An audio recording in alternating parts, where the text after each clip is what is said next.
what's your purpose? Like, what are you here for? Why should I care about you? There's 500,000 people for me to listen to, and 100,000 new songs that drop every day. Why should I listen to yours? How many of you can immediately answer that question? And don't say because my shit's fire, because that's not cutting it in 2026. I'm talking about your story. I'm talking about your purpose. I'm talking about what do you stand for as a person? All of that is artist development to me. And so people are just kind of missing it and putting, I think, the music first instead of investing in themselves long term as an artist, not a song. So what do you say actually to people that claim artist development is dead? I think anybody who says that is just somebody who's tired of doing it. Amber is only the 4th person to ever make a second appearance on the podcast, and it's because she understands the hard truth that most artists don't want to hear. The music by itself, it isn't enough. People have been able to get a hit record and nobody know who they are. It's happened. However, a lot of our TikTok hitters are gone. And are they still maybe making money? I'm sure somebody's still making money off of Mambo number 5. But what the do you know about Lou Vega? This is exactly why Amber argues that artist development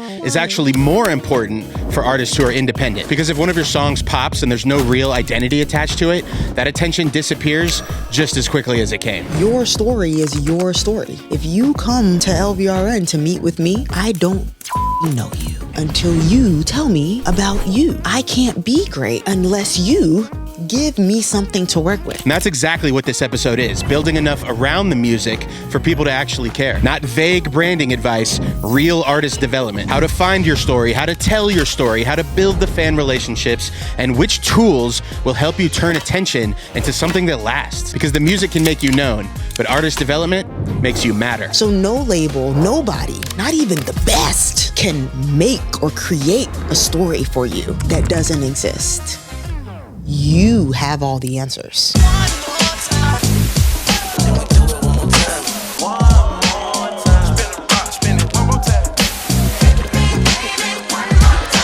Henry, they said it couldn't be done.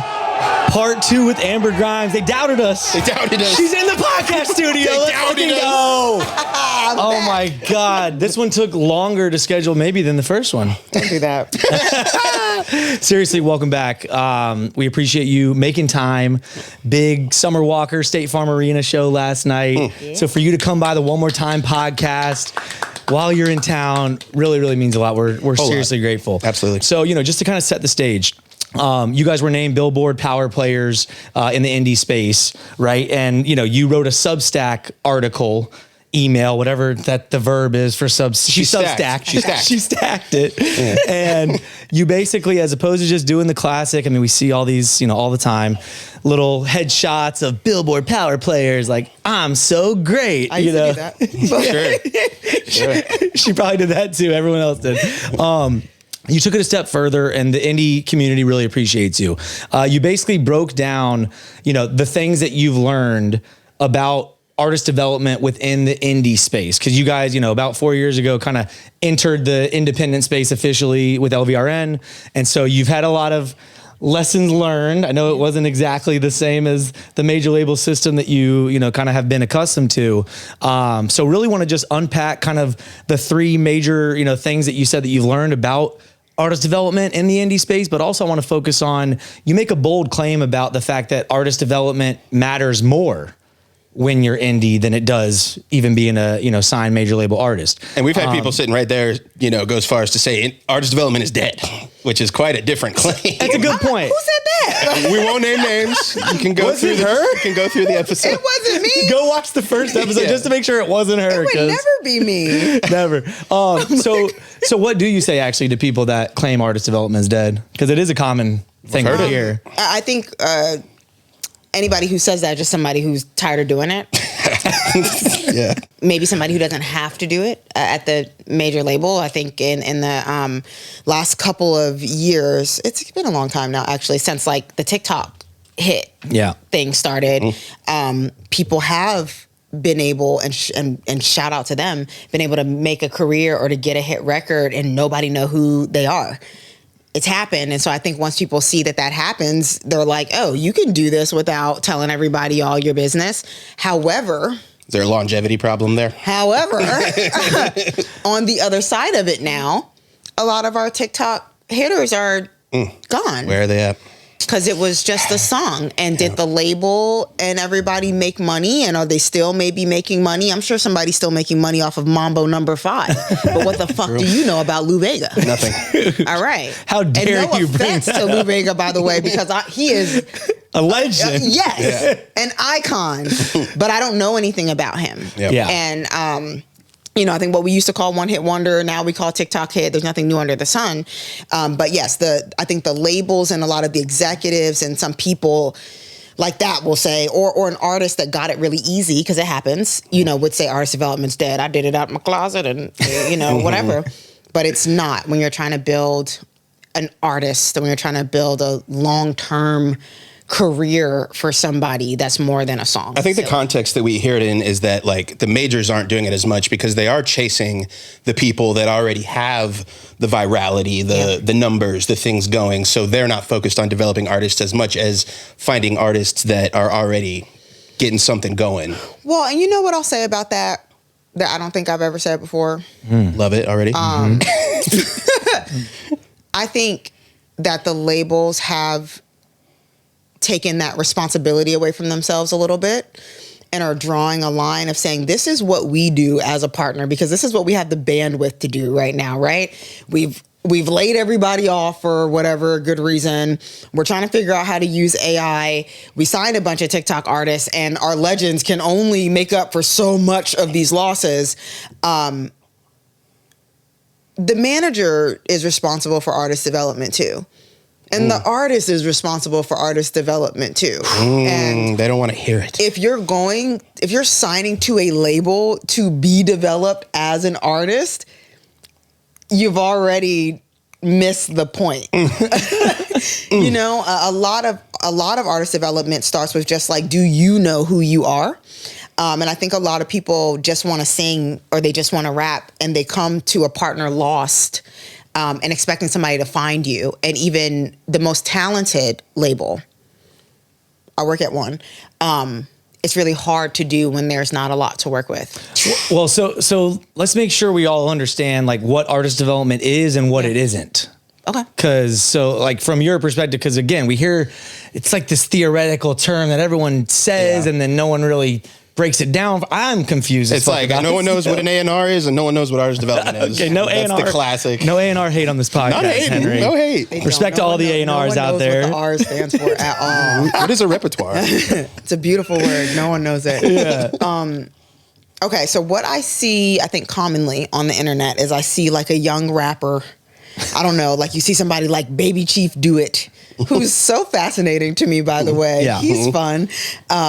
On stage at Rolling Loud, and maybe he kind of runs out of breath or something. I'm being hypothetical. Yeah. And in the comments, they're like, they need to do artist development.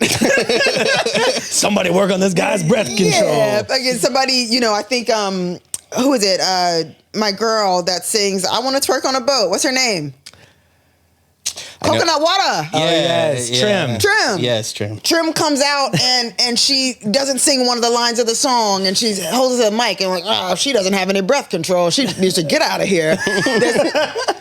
Artist development is way more than how to perform. Yeah. I see that all the time. And you do need to practice as an artist. You do need to develop your stage presence. That's fine. We can do that. I think people should focus on that. What artist development is to me is developing the artist brand and story. Yeah. A story that I hope they already have, that you are figuring out how to amplify which parts of that story matter for an artist to be able to connect with them as an artist and a person, and not just with their music. Because unless your first song is a hit, you are going to be trying and trying and trying and trying to find that song that everybody loves. And there's no reason why you shouldn't be accumulating connections and fans and supporters and followers, whatever you want to call them on whatever platform, while you are on the search for a hit record. Because sometimes you only get one. It does not always come the first time. But can you still sustain as an artist? Can you still have a fan base? I know artists, I don't know one song of theirs, and they can tour. Why? Because they've done the true artist development, which is a couple things that I'm sure you're going to get to. Yeah. But that's artist development, which to me, being able to build entry points and connections with fans that are not purely based on your music, but it's based on you as a person, as an artist, as somebody's willing to follow you throughout your journey and develop with you as you become whatever level of star you're going to be. Do you think that's how it's always been, or is that what artist development now is in 2026? Artist development has always been that. Okay.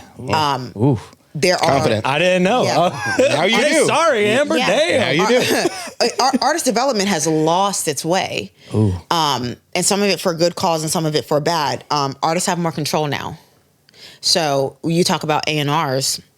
A&Rs, the reason why being an A&R was always so sexy. I used to want to be an A&R. I fucking hate sitting in the studio. The first time I heard somebody play a beat 100 times over, I was like, I want to do marketing. Can the song just be done already? Yes, please? give me the song done and I'll tell you what to do with it. Yeah. That's how I Amen. changed my life. Amen. But being an A&R was always so hot because A&Rs were so important. They were actually helping, or sometimes doing it, developing the artist's sound, developing what they say in their music, what their specific sonic is, how this artist is going to work with Swiss Beats, not on one song, with all 12 of the motherfuckers on the album, right? Pharrell's going to executive produce your project, and it creates this wonderful connection and memory through the music, through what the artist is going through, everything, right? All of our legends or, icons, people who've been in the music business for a long time, they have the most clear brands of all. Yes. I'm not really shaky on anybody of the past brand the way that I am on a song where I'm like, well, yeah, I know this song. I don't know shit about the artist, but I know that song from TikTok. I know the hook because somebody danced to it. I don't even know how many songs do you know the TikTok part. 10 seconds. And not the whole song. That's it. So God forbid you know anything about the fucking artist. But And then you create these moments at concerts where everyone sings along to the one part of the one song. yeah, there's no that I can think of besides, like I say, you love the Macarena. Everybody knows the Macarena. I don't know anything about those guys, right? One-hit wonders have always been around, but it was a very clear distinction between, okay, this is a one-hit wonder and this is Pink. This is a one-hit wonder and this is Young Jeezy. This is, any of those artists, if you ask me about their brand and story, I feel like I could tell you immediately whether I'm a fan of theirs or not versus all of the artists that are out today. And I'm sorry, I want to get back to my point. Before, I think people were able to come to a label, and how it worked is L.A. Reid was like, no, this is how we're going to do it. That's cool. Okay, I heard okay, you. L.A. Okay. Yeah. This is the vision, right? And you have a person who doesn't have a TikTok and doesn't have Insta. They don't have anything back then. And they're like, I'm here for the meeting. You just gave me $1 million.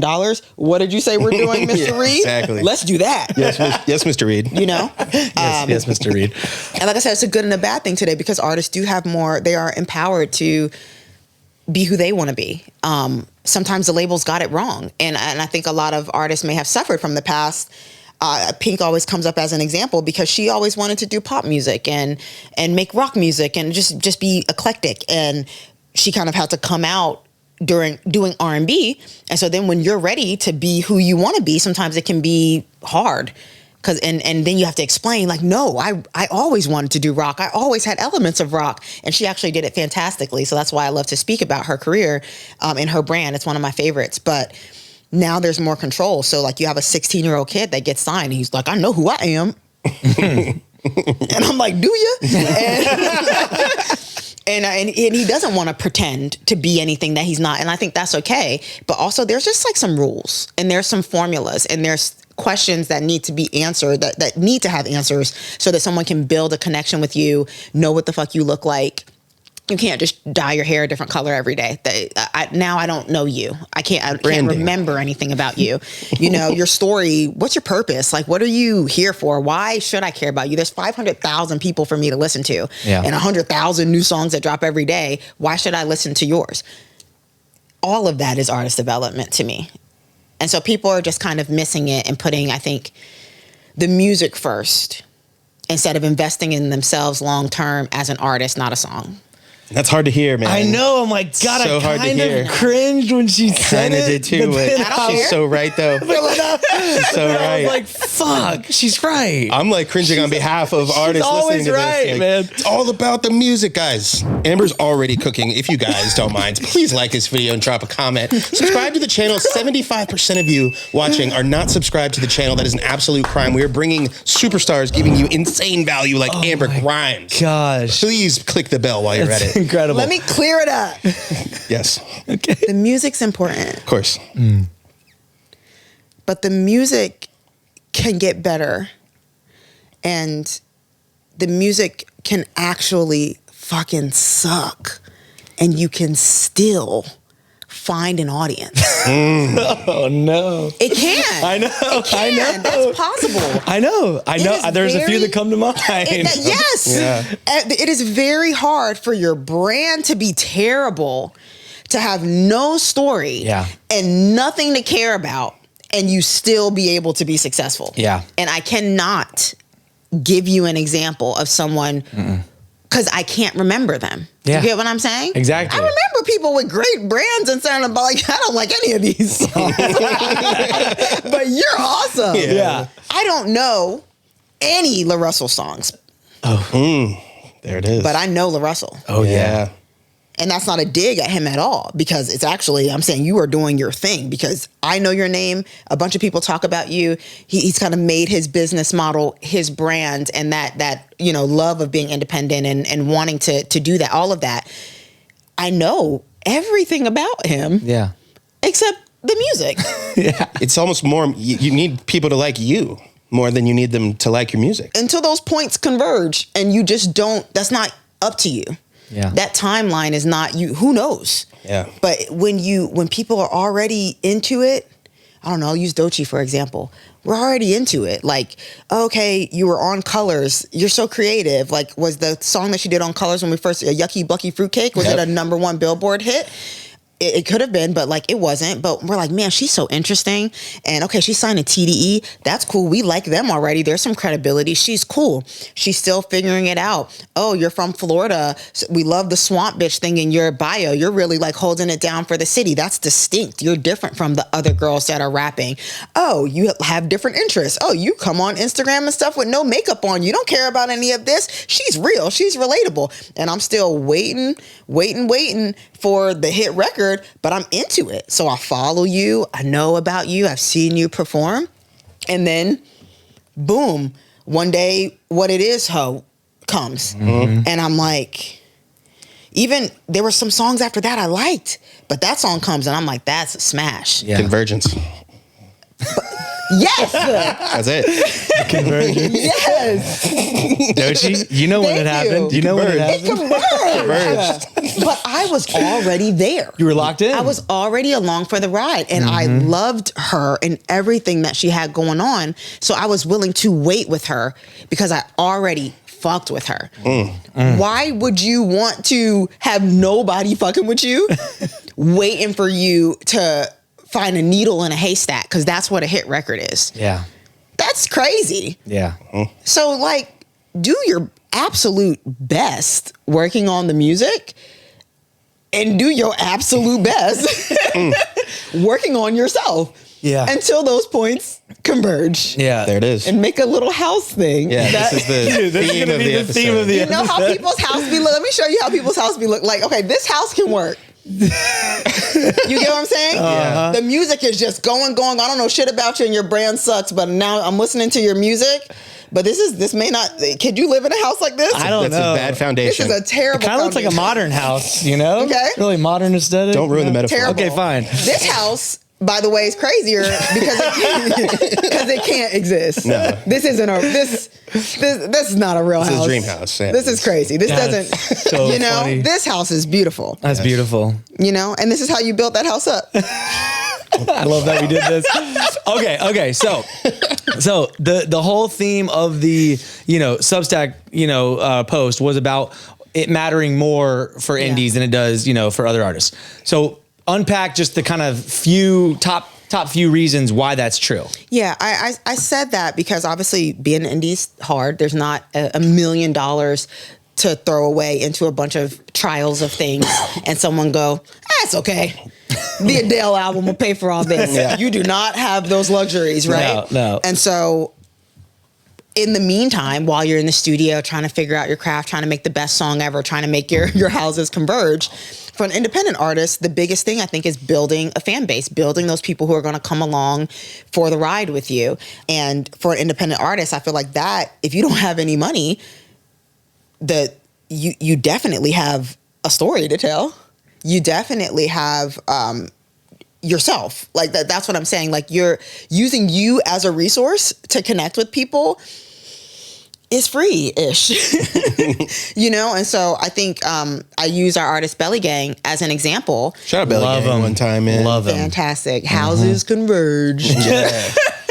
Belly, you hit the convergence. Friendu. I like the story and the music, sir. Well done. Thank you. Friendu was the first time I saw those houses converge, and I looked at our team and looked at Belly team. Shout out to Monday, his manager, and Meezy, who's managing him as well now. And I said, we converged the houses, didn't we? So I'll explain. Before there was a Friendu, before there was the Streets Is Yours project, we just had Belly Gang, artist from Atlanta who people think is white, and stood in the middle of I-75. Yes. Was it 75? 75 to start.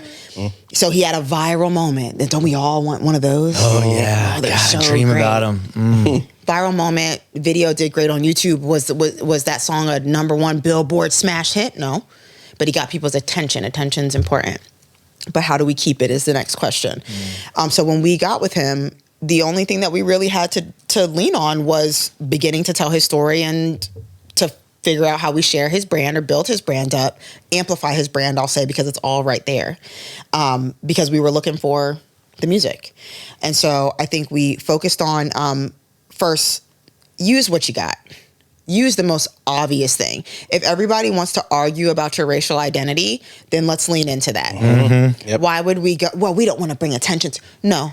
Lean in. Yeah. Lean in's going to be a big word for our conversation. Okay. This is what everybody wants to talk about. This is the drama. Let's lean into the drama. So, all of the narratives that we pushed. And he, by the way, Belly is a marketer. He is a marketer. He's a marketing genius. So it's great to work with him. Well, that's what I was going to ask. It's like, was there resistance? No. Okay, see. He started some of y'all motherfuckers need to stop resisting the thing that's right in front of your face. Like, if he would have resisted, I don't know that he would be where he is today. And so I feel honest. Like on his own, he wasn't even confirming at the time. We build into the confirmation. He was like comfortable letting people think what they wanted to think. Yeah. Because it builds engagement. It gets attention and it gets people arguing and cool. I'd rather people be talking about me than not talking about me. Okay. And he's really smart and he understood that part of the business. And I thought that was really cool. Just first meeting him, I'm like, yo, he gets it. Yes. Like he gets the internet. He's great. Anyway, so racial identity, he's playing into it. We're all playing into it. And then we can keep growing and building that because we're like, you know what? Let's finally say, now that we have some of the music coming, let's finally talk about his mom. Okay, let's tell that story. He has a song on this project that's coming called Sorry Mama that samples Eminem, a big white rapper who's respected. So before we get into that, let's go tell the mom story to Adam 22, wherever he went to talk about it. And then we keep going later down the line by the time the album comes out. And we're like, you know what? Let's show his dad. He started bringing his dad to interviews to show people like, this is my racial identity. It's true. I'm a black man. I can say it. Like it's fine. and say what, Amber? and people are following this story and he's parsing it out to keep people engaged. Mm-hmm. And so now when I look at what his comments on Instagram looked like 6 months ago versus now, when he gets posted on a blog or something, before it was like, he can't be saying this. He is a white man. The world is coming to an end if we, and now there'll be like 2 comments like that. And 3 people being like, he's black. Yeah. His dad is black. We seen his dad. Go watch the Ben the Dump. They're fighting for him. Mm-hmm. He has made a hive for his people. And this is all before Friendu converged. Mm-hmm. And so there's that. There is him being willing to gratefully, and I appreciate this from him too, being able to share his journey with his son. His son's autistic. He raps about it, and it's going to be in the music, so he shows it. He shows the difficult parts of it. You know, one of the first posts he did about his son was saying, oh, he said his first word, and his son was like wearing a pamper. And so you have people talking shit like, wow, he's too big and he's like, my son is autistic. Like, this comes with its own set of challenges that you know nothing about. And this is what I'm dealing with. So like, I'm giving y'all music in the studio, and then I go home at night and I take care of my son who's just said his first words yesterday. You know what I'm saying? And that part makes you go like, oh, this guy's like, okay, I respect that. Like, fatherhood's important to him. And then watch that converge with the story that they end up hearing on Sorry Mama when the music comes out, because it all needs to connect, by the way. His relationship with his mother and feeling abandoned by her, and why he would be such a determined father. Oh, it's all starting to converge, man. Yeah. So, okay, I hate y'all. So, you know, like, comment, subscribe. The Substack was about the 3 things you learned, and the number one thing was your artist brand and story actually matters more than the song. Yeah. And so when you're talking about some of the stuff with Belly, right? Like, was it the music already talked about all these things? So then it was like, all right, picking from what's already in the music and focusing that with the story? Or was it like, let's nail down the story so now that it informs all the music decisions for him? Like, what comes, like chicken or the egg type shit in my mind? I don't know. That's what it is. A real artist is talking about and making sure that their authentic story is in the music. Okay. That's what makes the music good too. Mm-hmm. Like, actually, let's do another flamer. Usually your big pop song isn't talking about shit. Yeah. That's what makes it a pop song. It's popular. This is relatable. We love it. We're not saying anything. However, to build an audience and to build a fan base, people want to be able to connect through the music. We have an artist like Black. People are like, oh, he got me through this. Those are people who like your album cuts. They're like, I listened to this when I was going through a breakup. I listened to this when somebody, passed away and I was able to deal with my grief. Those type of connections are not being built off of Mambo No. 5. I'm giving Mambo No. 5 the business. Dude. I'm so sorry. Lou Vega I love that song. Sorry, Lou. It's a good song. Yeah, feels good. But I remember that at the school dance in 5th grade, not because I needed to get through something. And so it's like that's what I'm saying about, like, you build so much of your emotional connection in that first, you find your day ones when maybe you haven't found a big hook, but you are putting your story and your life into the music so they really get to know you and how they can relate to you or what they can learn from you. And so I think those things are so important. And with Belly, so it's chicken and egg. He's already talking about these things. Obviously, we've heard some music from him. Yeah. So we make sure with our artists, they understand, like, no, people do care about that. Like, because sometimes artists are like, oh, no, nobody wants to hear about my mama. Yes, they do. I promise. Because you're not the only person who has an issue with their mother. You're not the only person that doesn't know that there's, a lot of rappers, they're doing it all to buy their mom a house. This specific rapper is like, my mom didn't take care of me. I'm dealing with that and still grieving in my, at my big age and at this part of my career where I'm actually successful, I still feel a way about how I was brought up. Say that pain is beautiful and that pain is distinct. So now I can differentiate you from every other rapper because you have a different perspective. You're talking about something different and I get something different when I listen to you that I don't already get from this rapper who's bigger than you. Your pain is different from Rod Wave. So now you both can exist in this ecosystem. Yeah. So then, as far as like practical advice for some of the indie artists out there, right, that might not have, no offense. I mean, I'm sure Belly and his immediate team maybe had some of this stuff going, but like, you guys are experts at this shit. Like, you and the whole LVRN crew. I mean, this is why we fucking love you guys. That's why you've achieved the level of success that you have, is you guys are fucking goated when it comes to like picking out what the story is and telling that story like with the artist. How can they figure out? They don't have LVRN. They might have the exact same thing of like, nobody wants to hear about XYZ. How can they come to the point of actually they do, and this actually is something I should lean into? You said lean in was going to be. I'm going to tell you a secret. Okay. Zoom in on me. We will. Absolutely. Yeah. What really makes LVRN great, and all those incredible things that you said about us, thank you, is common sense. No. It's not going where I thought so far. Let her cook. Let her cook. It's not a big secret. We are really good at storytelling. I'll give us that. That's an art. It's a skill. But a lot of it is common sense. Let her cook. You know what I'm saying? Tell him, just calm down. Calm down. So excited. Your story, I'm talking to y'all, your story is your story. If you come to LVRN to meet with me, I don't fucking know you until you tell me about you. I can't be great unless you give me something to work with. So no label, nobody, not even the best, us, Power player. True. can make or create a story for you that doesn't exist. You have all the answers. What my job is to get you to believe in your story, for you to tell it to me and help you understand what parts of it are important and relatable and things that we can build off of. And that's kind of it. Empower you. The A&R is going to empower you to put it in the music and talk about it and be honest and be real, right? My job is to say, are you comfortable with us having a picture with your son? If you talk about him, if you do this, could we put him on the cover, right? I'm saying that hypothetically. I have to get a yes from you. All of this is with you. So creative is going, what's the album cover? What's the song cover? Do we want it to be meaningful or do we want you? What does that mean? What does that mean? Why'd she do that?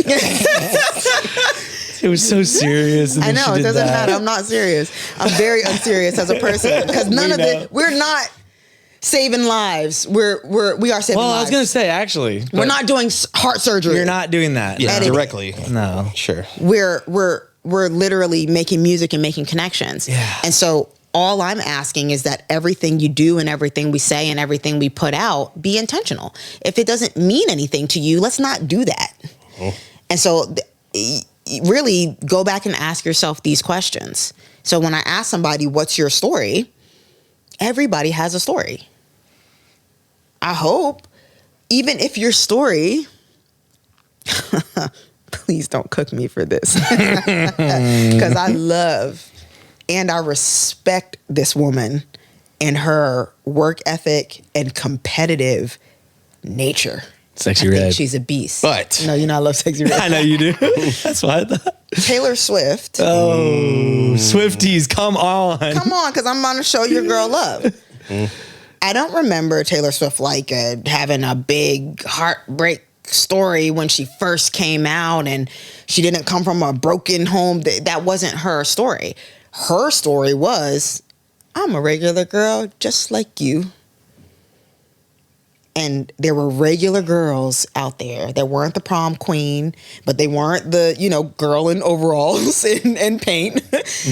And they were just regular girls trying to, do something, trying to make their dreams come true. And they saw themselves in Taylor. Saying she's just talking about regular things that regular girls go through. Girl next door, she loves the boy and maybe he's dating the cheerleader, but this can still work for us, guys. Just a regular girl.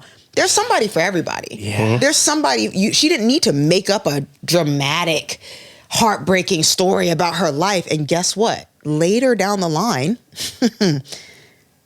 Taylor's had several houses converge. Oh, yeah. Later down the Mansions converge. Thank you. Because they have a bunch of these in the mansion.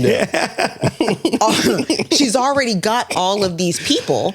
And she meets adversity, I feel like real adversity, much later in her career with her masters and all of that stuff. Mm-hmm. And where did you guys hear that story? In the music. She put that story in the videos. She put that story in the products that she put out. These are Taylor's versions. Why would Taylor have Taylor's versions? Well, she's been through something. She leaned in and she was authentic in her storytelling. all the way up until now. Now she's talking about the guy that it's always been real. So it's like the story has to come from you, and you need to ask yourself what you're comfortable with or why you're uncomfortable with sharing this part of your life, because there's going to be 100,000 people plus that can relate to this thing that you think is not important and this thing that you think is niche. If it is your story, there's somebody else with it, and they need to hear from you. And you need to understand that your perspective is important and respect what you've been through, and that you can help somebody. And if that's not why you're making music, I don't know what you're doing it for.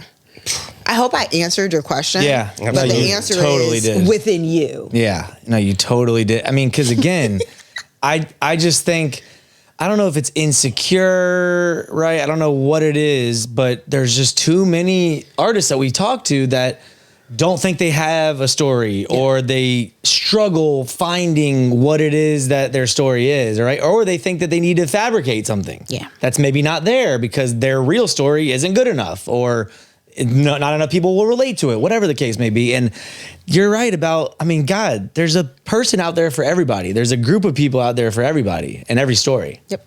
Yeah. Oh my God. Okay. So if they don't have the story dialed in, you know, with this like fast-paced release world that we live in, I mean, should they keep releasing and just, you know, keep working on everything simultaneously? Should they park the music for a bit and focus on the story?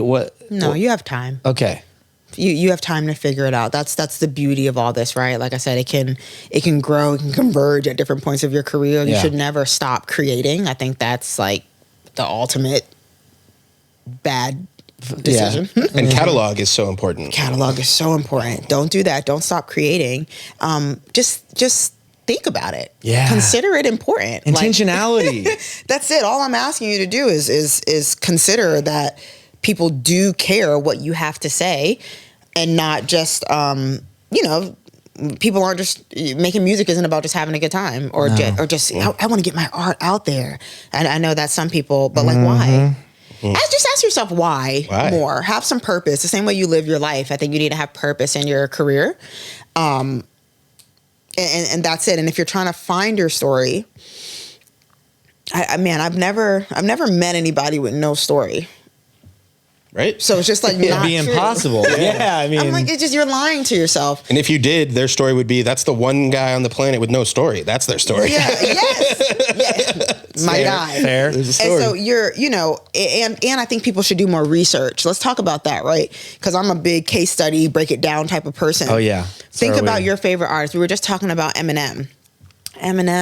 Oh God, the brand of the century. Oh my gosh. What an incredible brand. If you are young, look him up. He's this rapper. Yeah, he did a good job. If you weren't there for it, because I was there for it, his first video coming on like TRL. Oh my God. And so I'm like, who the hell is this white guy? And why is Dr. Dre co-signing this? And damn, his hair is blonde.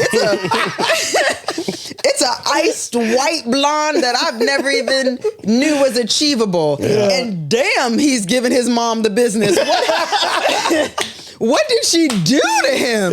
Later to find out she did some terrible things. And so I'm like, now I'm using the word Munchausen syndrome because I learned it from Eminem. I didn't even know what that means. Now you've taught me about mental health, and I know how you feel about it as a child growing up with a parent who had mental health problems.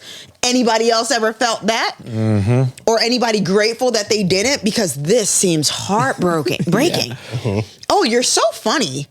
Oh, you're making fun of Christina Aguilera and Britney Spears. You're anti-pop. That's cool. This is happening on TRL. So right after a Christina Aguilera video comes on, best, most ironic shit. You come on, and it's so memorable and it's so great. And I understand why you exist as a rapper, because I love whoever else was rapping at the time, but they can't do this. They have to be street. They can't be funny.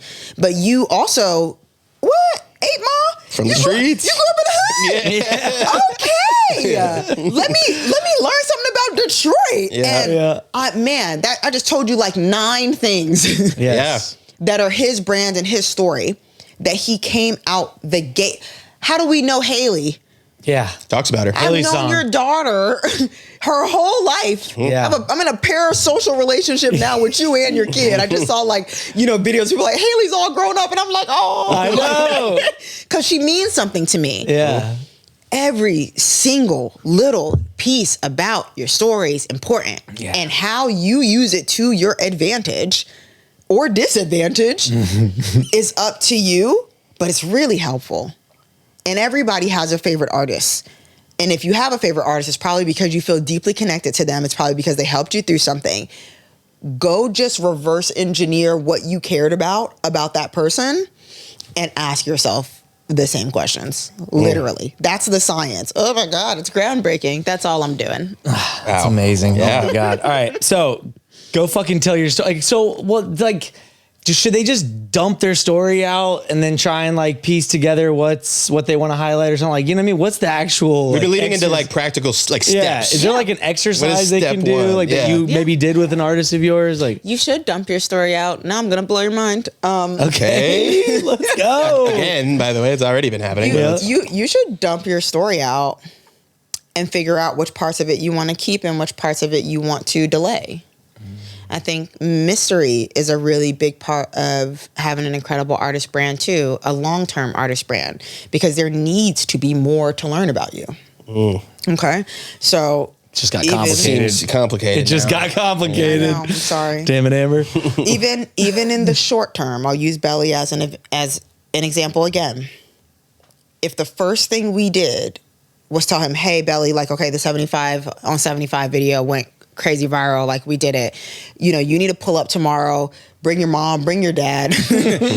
We need y'all to take a picture together to prove that this, that you are black and this is how now we just lost 6 months of our engagement campaign. Yeah. Because we told everything. Mm-hmm. So that was intentional, the delay. It's a rollout for a reason. It's not a sprint out. Yo, point to the card. Point to the card. Last episode. We have a running thing. Oh yeah, her last episode rollout. Oh right, yeah. If you want you guys want to check out the original Amber episode, put a link to it right in this corner, right here. It's so good. Put it over me. Put it over me. You're better at it. I wasn't reading your mind. You're better at it, man. Yeah, sure. You're like the card guy. Yeah, ask him to like, comment, subscribe. Like, comment, and subscribe. Don't say it that. Yeah. Most depressing call to action. Yeah, it's a good episode. It is a great episode. But oh my God, it's a great episode. You need to roll it out, right? And I'm gonna use myself as an example so everybody can get it. Even if you're not an artist, having a brand is important. You guys, do you feel like your show has a brand? I mean, yeah, we struggle with it if we're being honest. Yeah, we talk about it sometimes, some days more than others. All right, I'm gonna help you guys at the end of this. Let's talk about that. Okay. Yeah. Wow. My story is that I am a black female from Atlanta that comes from a single parent home. That's my story. Does that sound groundbreaking to you guys? There's probably a million other young black girls from Atlanta, just like me, who grew up just with their mom. Mm-hmm. But as an executive, me being black has been a part of my career and a reason why I've had ups and downs and what it's like to be the only black woman in a room. And I continue to have these different stories to tell when I come sit down with somebody like you guys, or if I ever write a book, because that is an important part of my story, that I built myself up in this industry in the early 2000s as a young black woman. That wasn't regular. The only 2 black women that have ever been CEOs of company, 2, like I said, I've already made the point that there's 2, Sylvia and Ethiopia. And so it is important that people know that I'm a young black woman and this is my story. Mm-hmm. Now, is my story different from, I'm not sure how they grew up, but if they grew up with dads in the home, my story's different. I didn't have a dad. I only had my mom who did XYZ, and this is my experience now. So is my story still important even though there's other young black women? Yes, because the distinction is that there was not a father figure. Now, how does that affect me? How does that make me feel? Do you get what I'm saying? Mm-hmm. The story doesn't need to. The people usually fabricate their story because they think it's not traumatic enough. Yes. See. Mm-hmm. I need to say that I saved a man in a burning building. That's the story. That's not. Everybody hasn't done that. There's a lot of young girls like me, and so now I can connect with a larger group of people who go, you know what, that's my situation too, because I'm just like her and I see her doing it. That's it. There's nothing crazy happening. And I'm going to have more experiences because of who I am and what I'm trying to achieve. And all my houses are converging, and I'm going to have a great story to tell as an executive. Same thing as an artist. Just start with who you are. If you have to lie about any part of it, that's where you should stop. Yeah, I think they also struggle with, even like you were just kind of hinting at, there might be other artists with a similar story. Not like yours. Yeah. Not like yours. Because it's being delivered from you. So even if that's the only differentiator, it's like, you're Amber, they're not. It's coming through a different filter. Yeah. That is your mind. And there's a fuck ton of people. And just like, like that. And just like focus on yourself. I think that is a tangible thing. I know a lot of this stuff is like hippy dippy, but I'm serious. Like comparing yourself is really like a waste of time. And if you focus on just there can actually be two people with the same story. Yeah. And that's okay. And if you look hard enough, you'll find it. You'll find someone like you. But stop looking. I mean, like there's Nike and Adidas. Like, they kind of do a lot of the same shit. Yeah. I'm just going to make the same products. Yeah. But they have distinctions. And so all I'm asking you to do, which sounds really hard, is to figure out what you're selling, figuring out what your product is, figuring out who you are, all of these things that you're going to go through. And it is important to ask yourself and to marinate on it and to sleep on it. And it might take you a year. I don't care. But what makes me different? If you want to go look at all your comps, go ahead, study. I love some good research and a case study. If you can't figure out what makes you different, it's just not going to work. We got to point to we have a hidden word up here, self-awareness, that is like been a through line of so many of our episodes, because we do think so much of this just comes back to that. It really does, man. I think what makes me different is in the specific part of my life and in music where I came up in the industry, I'm one of the women that has social media. And I got to build my career in a different way than all of the women that inspired me before me. And I wasn't forced to put my head down and do the work and be behind the scenes. I was given these tools that they didn't have access to show everybody what I do and to be confident and to come speak about it in this crazy male-dominant industry, and didn't let that stop me or make me push myself to the background. And there's women who've have greater achievements than me. And the big distinction is that they didn't have the same tools. And so I respect them because I'm like, damn, that shit must have been crazy. This type of shit y'all were dealing with. Seriously, there's all this stuff coming out. There was no phones. You can't even, anyway, I won't get into any of that. Yeah. But I had these tools. And so how I use them to help build my career and my brand is a totally different experience than what you experienced. And now whoever comes after me is going to have even more tools, but this is my goddamn story. And so then now they can, make their story more distinctive than mine, but I'm not going to not tell my story because I think somebody else had the internet. They weren't using how I was using it. They weren't. Absolutely. Mm-hmm. So, and I'm very well-dressed and, True. She is. All the things. I wasn't afraid. I wasn't afraid to be myself coming up in the music industry and to have this big personality and to share it and to take pictures of it and all of that. And that's what I think made my career trajectory different for me. I hate to interrupt this episode, but guys, I got one thing on the mind right now, and it's data. I can't stop thinking about it. All the artists are winning because of data. They know who their fans are. They have access to their fans. Do you? Spotify's not telling you who your fans are. Apple Music ain't telling you who your fans are. But our friends over at DistroKid created a feature called Hyperfollow. Every single release, you can set up a pre-save campaign with a hyperfollow and get access to every single fan's email address. Now you can let them know when you have a show coming up, when you're dropping exclusive exclusive merch when you're going live. And without the data, you're just bound by the algorithms of TikTok, Instagram, YouTube. No more relying on those platforms. We're going straight to our fans. DistroKid is the best DIY distributor. You can upload unlimited music for a ridiculously low rate. And you're gonna have access to features like hyperfollow. OMTdistro.com, you're gonna get 30% off when you sign up for DistroKid, and you can start collecting your fans' data today. Henry, let's get back into it. The second thing that you wrote about in your Substack was about use the tools and build a community today, period. Right. And so we talk a lot about this. We had a whole episode kind of on community building. It's another one of those things that people love to talk about. It's kind of woo-woo in some ways, right? It's tough to really like get super actionable advice. What made you use that as one of your three things, right? Like just elaborate on what exactly that means for our indie artist community. Yeah, I think because there are a lot of insecurities. You brought this up. Becoming an artist is scary. So I'll give you all credit for that. And it's a very brave thing to do, to put yourself out there and to put your art out there and have it be judged and critiqued by people. Because that's literally, it's all we love to do. Oh my God. And that's literally the game now. Yeah. But I think we do a little bit of too much judgment on ourselves in the process. And it can be very stifling when, what an incredible feat that one person's listening to your music. I don't know a lot of people with 0 monthly listeners.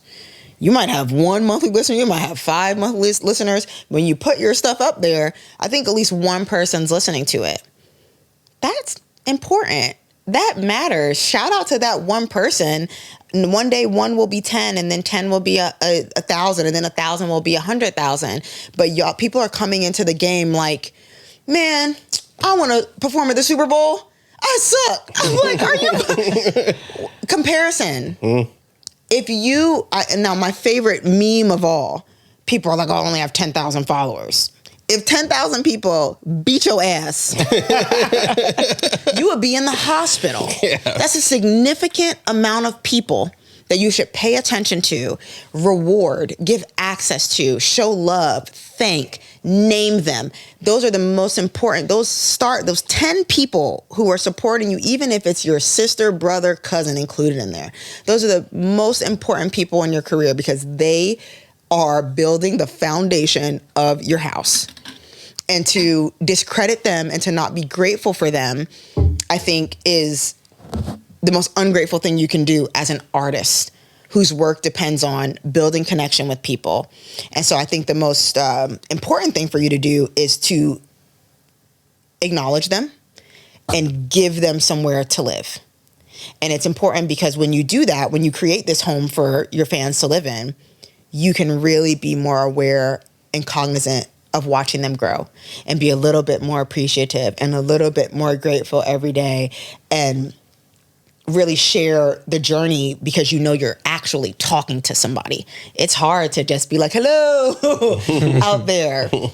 When you know somebody's listening, I think you act different. You have a different confidence about you. And so I just think, people can be very reactive about their fans and act like 10,000 people are invisible if it's not 50,000. And so I know I can't be intellectual all the time. And I think that shit's weird. And I think that you should really nurture the one person that shows up for you because they're going to be with you for the rest of your career if you do the right things. So what are some ways they can do that? Because algorithms are not, this is not just your Instagram profile. Your posts aren't necessarily getting seen by all your people, right? Yeah, that's why I say use the tools. So simple things like I love broadcast channels. Because it's really indicative of the fact that everybody that follows you on Instagram is not a supporter. Okay, so you have 10,000 Instagram followers. Half these people are people who followed you when Instagram started and they don't even fuck with you no more. And they're friends and family who feel like they don't have to like every post because they seen you yesterday. And then you start this broadcast channel and you see people who go, I would love to hear more from you. And so if that's 500 people out of 10,000, you just found 500 people. Yeah. Imagine if 500 people came to your house. It's a lot of people in your house. You'd have to buy a lot of food. It'd be a thing. It'd be a function. So now you found your people just inside this app, broadcast channel is free. All you have to do is get in there and entertain them. The next thing we're going to do, acknowledge people who care about you and care about your music. So it's not enough to say, yeah, 500 people follow me and 500 people are in my broadcast channel. Boom, I'm lit. No, you have to get them to stay, because fandom has changed. Fans are not the Beehive Barbs thing. Like, that's not really a thing anymore. Like, I'm so crazy, no matter what the artist does, I'll be defending them for my life. That's not really a thing anymore. There's no more fan club. Like, I'm not writing a letter to somebody and getting no message back and being like, I don't care, I love you, in sync. That's over with. Now fans are subscribers. And I can subscribe and say, I'm entertained by you, I like you. And when you do some shit I don't like, I'm out. Just like that. Just like that, at a click of a button. And so maintaining your fans, giving them a reason to stay, is a part of the work. What's happening in that broadcast channel? What's happening on Even, if you're using one of those platforms? What am I getting for being here? It needs to be, the fan-artist relationship is transactional. And again, that's why I say for indie artists, you can't pay your fans. You can't, even the major label artists, you can't go, please stay. I have $1 million and I'm going to give it out. The transaction is actually like, it's you. So if someone clicks and they come into this community that's going to send them notifications that are annoying, they better be good. I want to, Bryson Tiller, I love that he does voice notes in his broadcast channel. Why you're an independent artist with 500 fans. Bryson Tiller's got like 5 million followers, and he's in his broadcast channel talking to us with the raspy voice in the morning. You think you don't have to do anything? Or I would have left. JT, awesome in her broadcast channel. She is always talking to her juvies. She's doing giveaways. She's asking their opinions on things. She's giving them free tickets to her concert, and that only happens in this special place. So on her page, she's like, ooh, look at my outfit. Me and Uzi, look at my dog. I'm cute. Yes, bitch, new song. And in this broadcast channel, I love her. I'm like, oh my gosh, yes, I'm a juvie. What are you doing today? Let me see some exclusive pictures of your dog. I feel like I'm really in. It's a whole new world that she's built for me as a fan, and now I feel special, and I want to be a part of it because I'm building this relationship with her, not to get creepy about it, but I want to be a fan of her because she makes me want to be a fan of her. Rema's broadcast channel's fire.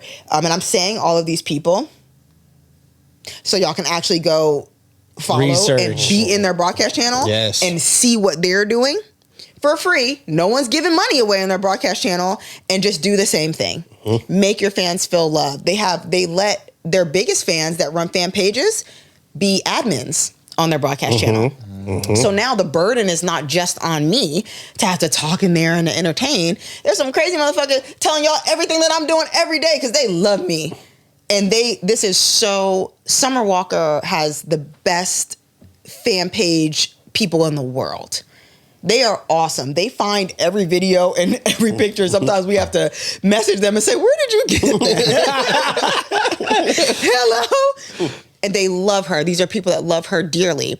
And so even as a label, and her herself, she acknowledges them. I think at one point she was only following like 3 people, and one of them was her fan pages, her day one fan pages. Like that connection is important. And if you don't respect it and acknowledge it when it is one person, you will not respect it and acknowledge it when it's 1 million, because you can't. All you can do is go on an award show and say, oh, and to my fans, and to, thank you so much. But there's people sitting at home like, bitch, you never did nothing for me. You don't want to lose it. So I hope I answered your question. No, you did. Yeah. No, so you mentioned a few other tools that are kind of related to this idea of building community, right? One of them, you mentioned you had been gatekeeping a while. Yeah. And you no longer have to gatekeep it. Yeah, it's called CoBrand. Yeah. Okay. I hadn't heard of it, so I'm actually pissed that you didn't at least send it over my way. Jesus. Period. I still have exactly. So what's CoBrand? How can our indie artists, folks be using it? Because again, it was amongst some other heavy hitter tools that we have heard of. CoBrand is I don't want to call it an app. It's like someone's built this whole system where you can link your your Facebook, link your Instagram, link your TikTok, and it creates like this dashboard of literally every single thing that's happening for you as an artist. With the virality and everything with TikTok, it's a crazy easy place to see everybody who's using your sound, what they're doing to it, the trends that work, what text on screen is working, who's posted this 10 times versus who's posted this one time, where do the people who are posting this song or interacting with the sound live. It's like all of this data that when used properly, especially as an independent artist, you can get creative about how you want to operate. So, you're an artist in the US and you're having a song trending in Brazil. I don't know anybody in Brazil. You're about to spend $500 on ads. And targeting Brazilians. You were about to send them to Canada. You were targeting U.S. and Canada because you think that that's where your demo is. But for this song, it just happens to be popping off in Brazil. Now you can make better decisions with your money, your time, your resources. Now you can go see what they're doing, so you can participate in the trend and understand why. And when you go speak about it, educate it. It's like a great place for data, but it does one of the most incredible things that I've ever seen. And I don't know if anyone does it anywhere, but it keeps all of your mentions in one place. So when somebody mentions you on Instagram in a 24-hour story that's going to get deleted, you go perform at a show of 10,000 people say, I loved that, and at you, your DMs are fucked up and you can't get to everybody. Yeah. It keeps all of that content. And so now in this new world of, and I'm not saying it's new, clipping, while everybody's just getting on board yesterday with clipping and just the need for content all the time. Now you're able to go act like a fan of yourself. You could build your own fan page because you're taking all of the videos from everybody that came to that show last night. So you have 10,000 new pieces of content that you didn't have to get up and put clothes on and makeup on and go shoot something from your fans. And you also know who they are. So if you want to connect with them and build with them, you can go DM them all back. You could go, hey, I wanted to invite so-and-so to my concert in Tennessee. I saw that you live there, and I just wanted to give you a special thank you. This person's going to be like, oh my God, it's my favorite. Wow. You do whatever. I'm ripping the ideas off right now. This is good. But it's just an incredible place, an ecosystem that makes everything that's happening about you as an artist digestible, so you can figure out what you want to do with it. It's just a data landfill. Yeah. Gold mine. Aggregator. How about we use gold mine instead of landfill? Landfill was the first thing that came to mind. Landfill sounds like a bunch of trash. All right, there's a bunch of shit in there. And you're right. There's probably much good to sift find through treasure. Yeah, that makes sense. It's like a yard sale or an estate sale. I'm keeping my statement. Okay, fine. A landfill of all this information about you. Yeah. And you find the treasures and use them how you want, and it's incrable. And this is not sponsored by CoBrand. We are trying to just, as usual, bring you guys the best value we can. Never sponsored. I wish somebody would. CoBrand, cut Amber the check. Right. And One More Time Podcast. No, they're great guys. And so, one of the other ones that we are familiar with, and our community is probably familiar with, because we had the co-founder and CEO on Mag from Even. Yeah. Right. And you mentioned in your Substack that this was the first, you had actually used it recently for the first time. For Black. Yeah. Yeah. Mm-hmm. So talk to us about your experience using a platform like Even, what you guys did on the platform, just any kind of lessons learned, because a lot of people either are using it already, have used it, or want to use it. So I want to make sure they're kind of thinking about what's possible. Yeah, I went and did my studies first. Yep. I hate that I was late to the game. That was kind of surprising that it was your first time recently. Mm-hmm. So yeah, I know. Okay. Even Amber slips up, I guess, from time to time. I do. But yeah, I've obviously known about Even. I follow, LaRussell's story because, again, I'm just a sucker for brands. So I'm like, I know that he uses it. He's like the face of Captain the brand. Even. When I saw J. Cole using it, I go, what is this thing? Because it seems like there's different entry points. So I thought it was just for indie artists, but now I'm seeing that there's like different ways for artists of all levels to use it. I'm missing something. I need to tap in. And so I started seeing all of the ways and subscribing and paying to be a part of people's, even just to be nosy to see what they got going on. Yeah. I'll do your research. Anyway, I be buying people's all time. Man, I bought Doja's Apple Music, project and say, what's she giving away? What, I do all that. So anyway, I'm going and digging there and just seeing all the capabilities of this app, this product. Everybody's page is different. You can build them up, make them custom. You can give away different custom offerings. Fucking LaRussell has given his fans, there's a folder of 400 unreleased songs. my man's making music on the daily. Yes. At a future level. Yes. And I'm like, man, none of these songs are out. But if all you imagine, oh my God, you remember when Lil Wayne was mixtape Wayne? Yes. I would have bought his even. Could you imagine God. getting No Ceilings as a patron, right? Oh, No Ceilings is out, live mixtapes. But for the low price of $199, there's 400 more Wayne songs. Wayne, you should maybe drop those. I'm selling my car for that. He would have died. Yeah. And so I'm like, oh, this is the place for the fan who wants more. Yeah. And you won't even know, you can't even quantify the fan that wants more if you never gave them anything. Mm-hmm. Yes. So it was just like I just found it incredible that it was it's a way to find people who love you, not people that like you, people that love you and want more from you, and you can give them more. And so with Black, what we did, Even's really great with helping, with your pre-orders. Mm-hmm. And you can offer a different version of your album. And usually everyone's got I'm sick of deluxe version. That, whatever. Sped up. Yes, I'm in all that. Yeah, we know. I'm gonna step on the product. Yeah. Anyway, we were able to put out a different version of his project, Love is the New Gangsta. Black has a very distinct tone of voice. He literally talks just like he raps, so it's beautiful to listen to him speak. And he did voice notes to explain, his headspace and where he was at when he made the music and what these songs mean, to give this more personal experience to the fan. And so we maybe a week or two before the album came out, and it was oh, you haven't, you've heard a couple singles, but if you're interested in more Black, you can get this special one where he's gonna talk to you. And people loved that, and they bought it. And there was also a community chat in there. And so when the project did come out, he was like, hey, meet me in my community chat on Even. Let's talk about it. And it was really Black, if you were in there, chatting away, answering questions with the fans, saying this is a special place where you can talk to me. I'm not talking to y'all in Instagram comments.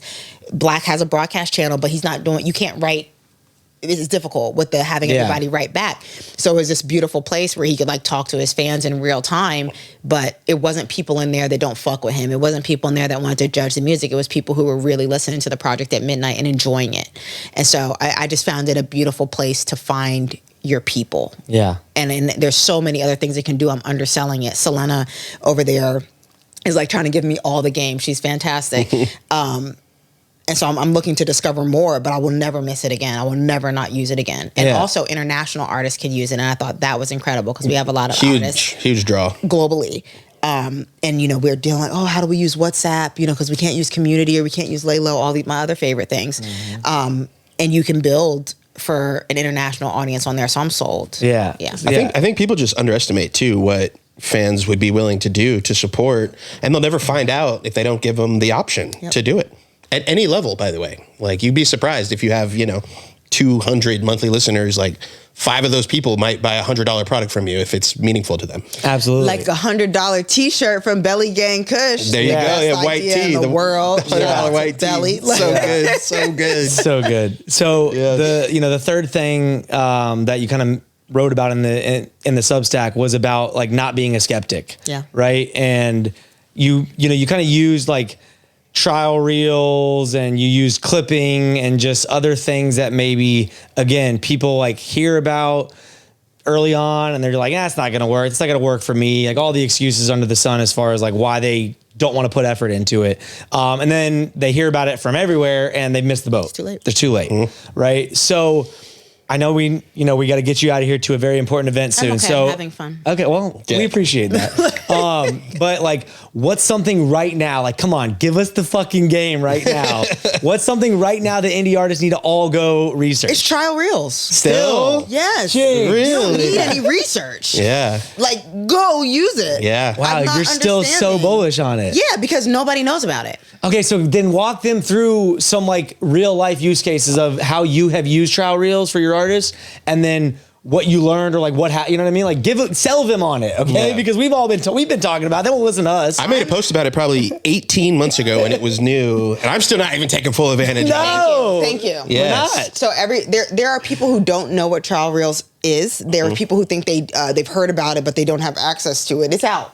Yeah. Everywhere. Globally, it's been rolled out. GA. I know Meta likes to do the thing where they only give it to certain. It's out. Yeah. No, everywhere. And there's people who were talking about it, and it's like you haven't tried it, so you don't even know.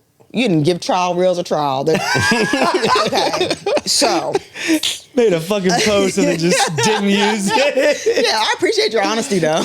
I've used it. I just feel like the proper way to do it, I think, is a lot more. But we're about to find out. So, again, Buckle up. I'm gonna be honest. All of my artists haven't adapted to it yet. I'm about to go around choke slamming everybody. Oh no! Get ready, Belly. and Start with us. So again, I'm gonna use myself as an example because again, what makes me a great marketer is the research that I do. And just like an artist, I put myself out there to learn about things because I will never ask my artist to do something that I wouldn't do myself. Yes. Period. That's just how I operate. And I don't understand it if I've never used it. So when I was like, this trial reels thing's been sitting in my, that little button, I see it. Toggle. I never pressed that. Have a little toggle. I'm going to try it out. Man, I put just some videos that I think that I would say like, oh, I'm too embarrassed to show this to my followers. Let me say what trial reels is first. Okay. Trial reels is a space. It's a black hole where you can put as many videos as you want. You could put the same videos with different text on screen and send them into this black hole where only people that don't know you live. Oh, amazing. Because guess what? People who don't know you are so much nicer than people who know you. They are not sick of you. They don't have fatigue. They're not tired of supporting your song. They don't know you. They just want to be entertained. And they're honest. Is this good? Did this make me laugh? Did I watch this for more than 5 seconds to get my attention? That's the only thing they're thinking about, right? If you're on Instagram now, the algorithm's all fucked up. So when you go home, all you see is videos of people you don't know. And you're like, how does this happen? Let me tell you. If you want to be a part of the videos that come up on people's pages you don't know, trial reels. Okay, so they take your reel, you put something in there that you're too embarrassed to put on your own page. You made a really good content piece for your song, but it's a little cringy. You put it on trial reels, send it out into the universe. One of two things are going to happen. Neither of them are going to kill you. The first thing, you're going to learn that the content sucked. You thought it was good. It wasn't. It got showed to a bunch of people. They not fucking with it. So now you have data to go back and say, what should I have changed about this? Was it too long? Was the text on screen not engaging? Did it not start with the right 5 seconds? Guess what? Re-edit that motherfucker and put it back in trial reels and see if you get a different answer. Okay. The second thing that could happen, it could blow up. You can get followers from trial reels. I put videos of my clothes and stuff up on my Instagram all the time, right? Fashion is a part of my story. It's something else that I want to tell. I don't want to always talk about what I do for a living. My followers are like, that's a cute outfit. Yeah, you look good going to the Grammys. Good job. I put one of my fashion videos in trial reels. They loved me over there. They loved me over there, okay? They wanted over to. there is so funny. They were not fatigued. Fashion gram. Hello. They were not fatigued with Amber's outfits and all the furry hats, and they don't know nothing about me. They were just like, girl, you look good. And let me tell you the craziest thing that happened over there in trial reels. Yeah, I'm like literally over there. It's different. It is. It's a whole other land. They follow. Yes. I don't know, and I think I'm an expert, one way posting regularly on Instagram, unless you just happen to have a viral video And viral now is like the Kumar video with 15 million. Yeah. You know, you have to almost get 15 million views to grow your page. Yep. They follow over there. They see that video. The follower conversion, I'll show you guys after this, is crazy. They go, I love this outfit. Follow. When you show everything to your fans, they're like, bitch, I'm already following you. So there's nothing more I can do besides like, comment, and I'm already subscribed. Yeah. So there's nothing. Yeah, y'all motherfuckers who aren't, click that bell icon. There's nothing else for them to do. So that for an artist, discovery is an independent artist. Discovery is everything. You can't keep talking to the same people all the time. You can't keep giving them the same content. You can't keep pushing them the same song. Somebody new needs to come in and say, oh, I like this too. And you can gear the content for new people because you know it's only going to new people, right? I'm recycling shit from 5 years ago and saying, oh, this sound is viral. Let me put it over this video of me at the beach last year and see what it do. I can't speak highly enough about trial reels. And it's just there, and maybe like one or two people that you know will see it, and it's just like, you'll be okay. Yeah. Like, get out of here, friend. Wow. You're not supposed to be here. But it's it's incredible. And I've had some, and I want to say this part because again, insecurity as an artist is real, and I want to take note of that. Some of your trial reels are going to do well, and some of them are not. That is the point. Leave them in there, let them grow. And the ones that didn't, now you have all of this information because you can go to Insights and it'll tell you, you know, the skip rate on this one was high. So if you're getting like over a 60% skip rate, it's trash. The content wasn't good. It wasn't enough for somebody to stick around. Instagram actually shows you the exact point on the chart where people left. Yeah. Okay, so what did I need to do in the 5 seconds or in the 10 seconds to get them to sit and listen to this, right? Yep. And so, like, you have nothing to lose. You only have it to gain. So no one's going to see your 60 view trial reel. It's not on your page. It's free data for you. But let's go on. Okay. When you do get that hit, and you're like, I knew my content was good. I knew my song was cracking. Flip it over. One click, flip it over to the page. Flip it over to the main feed. Yep. It shows up as posted that day. So it's new to your fans. Also, Instagram released the move your grid around. So if you don't want it to show up as your, newest piece, now you can shake that shit around your page. What? You can rearrange? You didn't know about reorder grid? Whoa! This is why we got the expert on the podcast. If you guys are finding value out of this episode, please like, comment, and subscribe. Sorry, go ahead. Late. And the bell. You can now reorder your grid. It's rolled out to everyone, I believe. Oh my God. We're sleeping, bro. I don't know if I would yet, but whatever. We can talk about I have it. no use for it. It's okay, yeah. But why are we making such a big deal about this? That's not even helpful. But for an artist, let's keep going. It is. For an artist. Pinning is important to people. Now you can pin. Well, you're pinned on our Reels page. Thanks. Well, you did 2.5 million views. And I'm about to act like 6ix9ine. And we're going to do 3 million views on a clip from this video. So get in here because we're here to help all the independent artists, and it's going down. You pressing like all of button? them, yeah. No. Press on. She doesn't know. 3 million views. Watch this. Watch what I do. Yes. Okay, so you can if a trial reel cracks off, you can move it to your main feed, and now it's there. And also, I have trial reels that have done well, and I leave them in trial reels because I'm still testing this thing out. The ones where the follower conversion is great, I'm saying I'm staying in the Alamo. Yeah. I don't care what. Because why do my followers need to see it? Why would I leave? It's paradise over show here. It to y'all. Y'all don't even love me. That's crazy. So trial reels is, and you know why I love trial reels? It's free. Yeah. It's absolutely free. It's another free one. You don't need no money. It's another free one. You need your creativity and your bravery. And some effort. Yes. Are you getting your artists on Instance at all? I don't know what Instance is trying to do yet. They're trying to bring back what Stories used to be, I think, where it was way more candid and real, honest, in the moment type moments. Like, be real. I'll never come in here and lie to y'all. I'm still trying to figure out the master plan for that. Yeah. I don't know about that. I love Threads and I love trial reels and I love Broadcast Channel. Yeah, I broadcast. don't want to Broadcast is a big one. Let's get back to the subject. I'm so sorry. No, this did tie it all kind of back because this is brand new. Yeah, but I can't afford to be a skeptic. Yeah, I was about to say, you're kind of being skeptical right now. You saw that? I saw your brain be like, I'm a fucking fraud. Like, literally, I saw you realize how hypocritical you were being. I was like, shit. Okay. Yeah. She's going to literally post an instant after she leaves the studio. Thank you, because that's what type of bitch I am. Hey, I didn't call you that. I did. It's You're okay. a nice lady. That's what type of nice lady I am.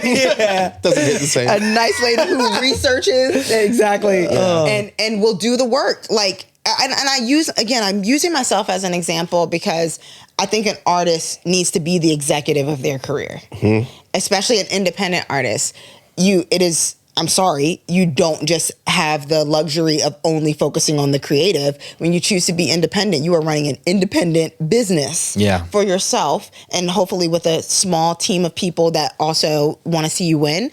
But you really need to want to do this and to figure it out, and you have to make the content, and you should go do the research. You should go try things. I imagine that an artist could here we go. An artist could use Instance to, reveal their album cover or the name of their project or something, and only you see it if you're swiping through those Instance. And so now you're like, oh shit, I know the name of such and such and whatever. Yep. So I get it. I've already got ideas. She just convinced herself she's going to use it tonight. Yeah. So I'm like, yeah, I'm ready. But yeah, tools I know what Instance is. As soon as I saw it, I started flipping through, seeing what people are sharing. Nobody's using it, right? Nobody's figuring out shit. No one knows what to do yet. So the reason why I say you can't afford to be a skeptic is because I think as an independent artist, you are supposed to be a pioneer. You're supposed to be the first to do something and not do the same thing everybody else is doing. A lot of these things don't cost to try, and a lot of things that do, there's a trial. I have so many trials. If I see a new app that comes out, free trial for 7 days, I'm getting in there. And I'm setting an alarm in 7 days to be like, cancel that in shit 6 didn't days. work. Yeah. So let me get out of here before they charge me $23.99. But I'm willing to try anything. Yeah. And as an independent artist, I think that you should be finding tools, using all the resources, finding creative ways to use the resources, because your whole career depends on you being creative. And I think one of the coolest things, I don't mean to keep bringing him up, but he's, done great for himself as an independent artist, is pioneering a tool. A huge part of LaRussell's brand is Even. Yeah. I hope that he has stock in it. I don't know his business plans, but that being able to parallel path your career with a tool that was made for independent artists, and you want to be the face of independence, well, you figured it out. Yeah. And the most beautiful thing I think about his story, beautiful and, heartbreaking at the same time, he's going through some stuff right now for putting out his art, and maybe everyone didn't love what he had to say. And that's okay. Everybody fucks up sometimes. But he could leave Instagram. Yeah. He could leave Instagram and be okay, because he built another house for his fans and people that are not going to leave him, and people that didn't cancel him, and people that are willing to forgive him. And I think that is beautiful. That's business. That is the independent artist's business. Being able to have your own house. That's literally what we're doing all this for, right? Not building. This is a very homey episode. Put them back. We got our homie on. Yeah, it's true. Being able to build because how many artists, if they got off Instagram, what would they do? You're in trouble if you are going to disappear, if your social media disappears. What would they do? Yep. And he's able to do everything he was doing before. He could talk to the fans on Even. He can give them music on Even. He can sell things on Even. He can put content on Even. There's nothing that he could do on Instagram that he can't do over there, only with people who love him. And if he needs to feel the love right now, he has built a house of love. And I'm sure he's like, all right, I'll just get back in that other thing when it's time. But that's incredible to me. And it's because he wasn't skeptical of this brand. He went and figured out how to use it to the best of his ability. And so try stuff. Don't be a skeptic. Don't be a skeptic. You can't afford it. You can't afford to be a skeptic. It's more expensive to be late to the game when everybody's already doing it. clipping's cooked. Like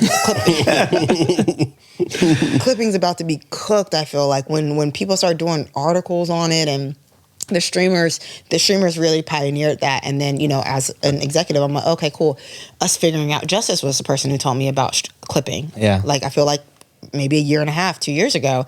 And so we started learning about it and how can we use it for artists. I'm seeing, like, take notice of things. I'm like, man, why is Tyler everywhere? I just felt like my whole For You page was being taken over by the last 10 years of her life. And I'm like, I wasn't skeptical about it. I was intrigued. Yeah. To say, I love her. Water's blowing up. She's fantastic. Why am I watching a video of her sister and her dancing when they were 10 or something? I'm like, what's happening? But now I like know she has a sister and what she looks like and that she's got like a great personality, and I've learned something and I want to know how. Like, how can I do that? And you can clip in trial reels. You can and you're not punished. You can be your own clipper. What if you take all those videos you got from CoBrand and put them all back in trial reels? You maintain the aesthetic of your beautiful main feed, which I fucking hate. I hate when people are trying to make their feed pretty. Oh, yeah. And you put all those videos in your trial reels and just let them do things. And now they're over there in trial reel land. Other place. Yeah. Just Beautiful doing place. what they do. Even if it get 10,000 views, that's a lot of views on a video. Yeah. And you just let them live there. All these apps start to converge. You can use them all. It's amazing. Oh my God. On that note, Amber, we've entered a final segment of the podcast. Oh no. Yep.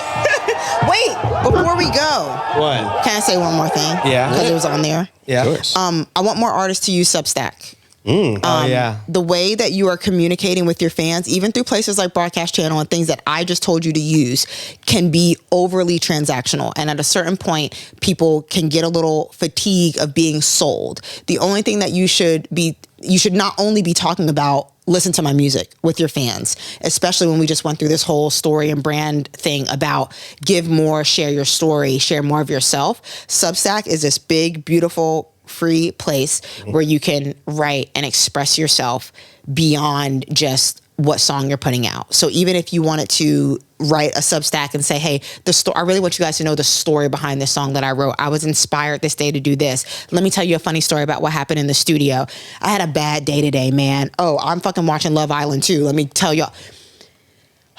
You love Love Island. Shout out Substack. Shout out Substack. And so does Kaylani. But yes, please use it. It's another way to engage with your fans. You can email them for free. A lot of people have emails somewhere and they're not doing anything with them. They're just like, my album's out. You can import all the emails that you have and start sharing valuable content about you as an artist with your fans. And email's still around. I know I sound old, but everybody doesn't want to be texted. Everybody still has an email, babe. Use Substack. That's it. Sorry. And you can't afford to be skeptical about it at all. Subscribe to the Amber Grimes Substack as well. Yeah, absolutely. Because I got that beautiful, beautiful email about this whole fucking episode to my email. You guys could have just fucking read that at the beginning, and that's fine. But here we are getting her to expand on it. Please subscribe to With Amber Grimes. Yes, With Amber Grimes. With Amber Grimes. Love it. Well, you have done a rapid fire rampage before in the essence of time. It. I know you were really good at it. You said that last time too, but you were actually really good at it. Oh, and before we actually get into this, we decided we're gonna. If you guys are liking what Amber's saying right now, she has gracefully agreed to do 2 indie artist development audits for 2 of y'all watching right now. And all you got to do is leave a comment. Let's say, put the word story and tell us something unique or interesting about your story. And you'll be entered to win one of 2 free audits with Amber Grimes. How's that sound, guys? I love that. I love how she's doing the Lord's work.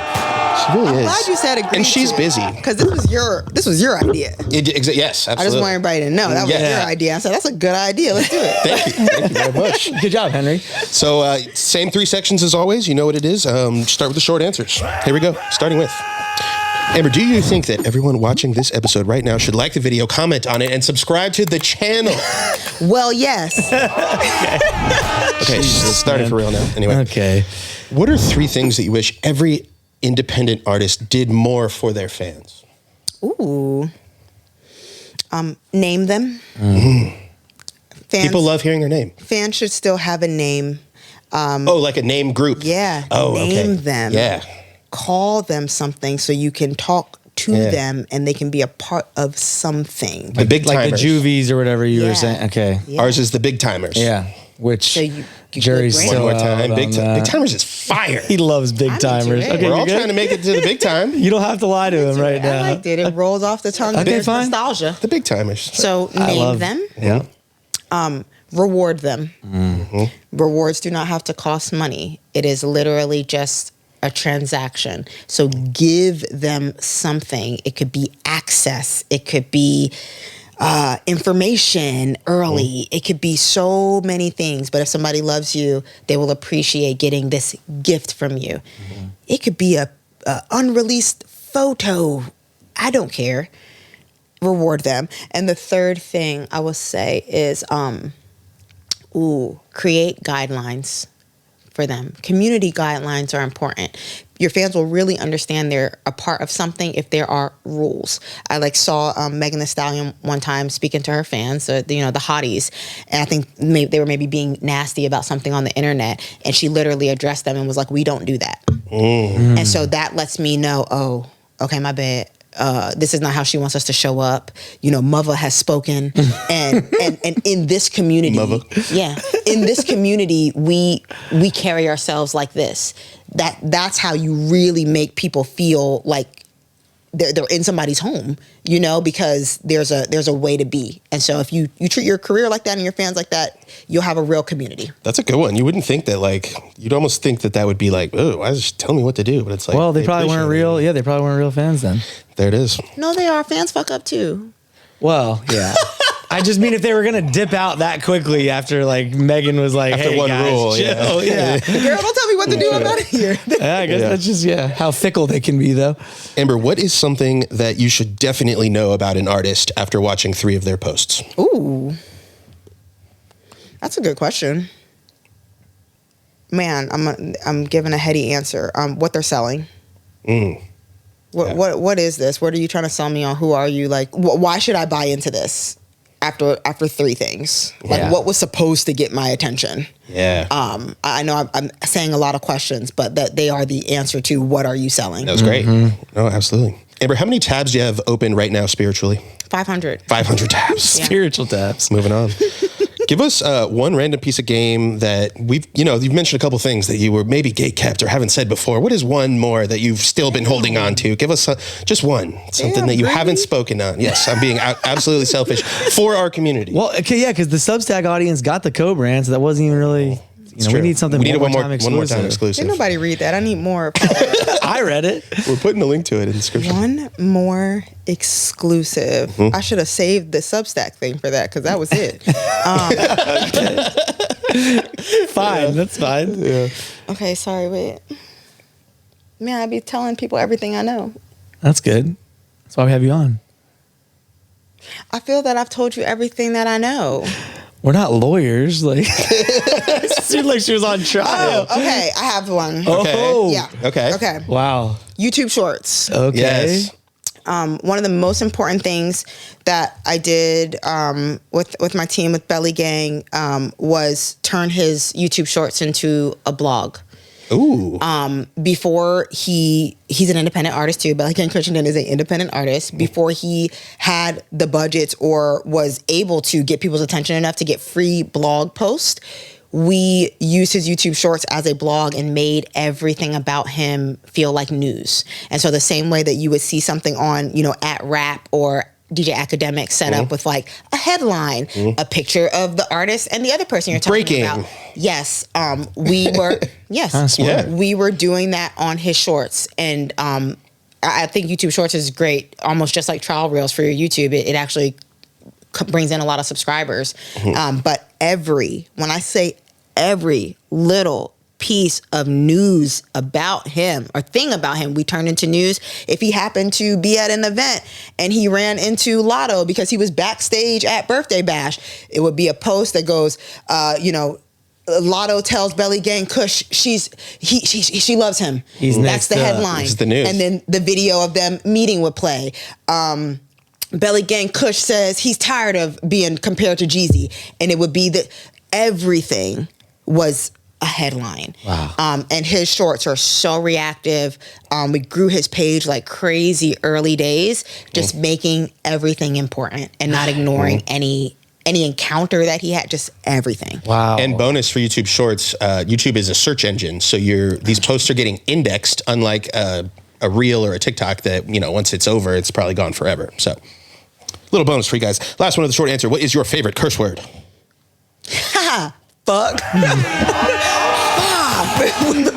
I think that matches up with what she said last time. I'm pretty sure it was still fuck. I don't think it's changed. So, okay, we're going to stop saying it, especially in these professional interviews. Is this a professional interview? Yes. Don't disrespect your brand.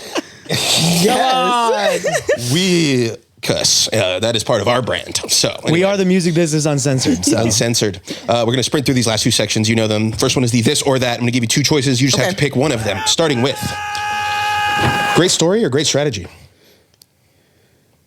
Great strategy. I was going to say I started with a hard one there. Mystique or transparency? Transparency. Trial reels or alt account? Trial reels. Polarizing or relatable? Relatable. Huge on the internet or big in real life? Big in real life.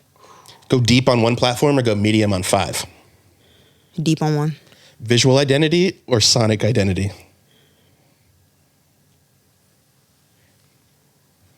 Sonic. Surprise. Mm-hmm. Dinner with Jay-Z or magically avoid traffic for 1 year? Traffic. Jay-Z already told us he ain't got shit to say at the dinner. He did, and I believe him. I gotta update that one. He did say that. Wow.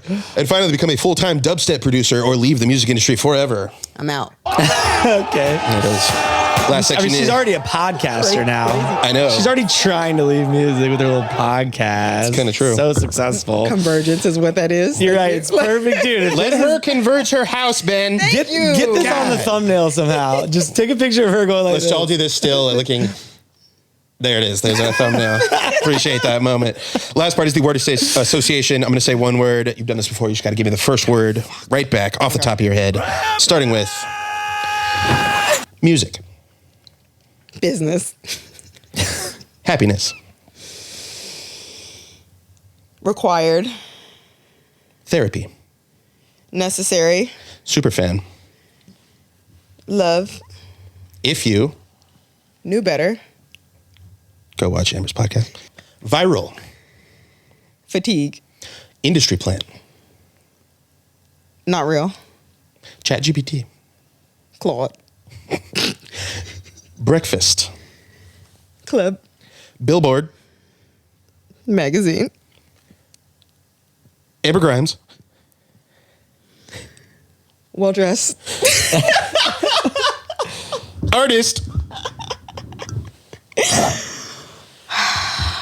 Brave. Dude, come on, bro. No one thinks like you. Artist development, I think, is what Henry was going with. Artist development there. But there are no incorrect answers, so that is fine. That's true. This has been Amber Grimes. This has been for the second time, guys. God damn. What else can we do? Thank you for coming on the podcast again. Nothing. Seriously. That's it. Nothing. I won't be back a third time, so they better. I'm kidding. No, let's let them think that because that's our story and we're branding. Delay. We're delaying. We have more to tell later. Yeah. We've learned a lot from this as well. So we definitely have. Thank you. Come back and it's like, damn, she's back. She's back. Crazy. As always, please like, comment, subscribe. We're here each and every week. Until next time. Getting out of here. Peace, y'all.